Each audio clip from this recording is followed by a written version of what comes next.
NYC Parks Bronx Borough Commissioner Yesenia Aponte, alongside Bronx Borough President Vanessa Gibson, celebrate the revitalization of Edenwald Playground. This project aligns with the city's commitment to enhancing pool infrastructure and expanding recreational spaces in underserved communities. Funded by the New York City Mayor's Office and the Bronx Borough President, the $4.2 million reconstruction project transformed the existing basketball courts and expanded the in-ground mini pool with ADA accessibility. When we say play, we know that it's a critical part of our children's development.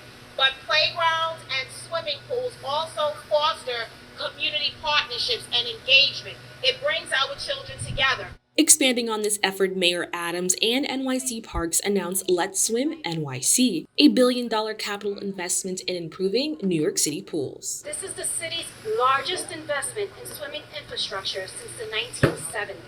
With summer in full swing, the topic of water safety is so essential, especially when it comes to our children. To learn more about Let's Swim NYC, visit nycgovparks.org. Reporting for BronxNet, Kib and Aline.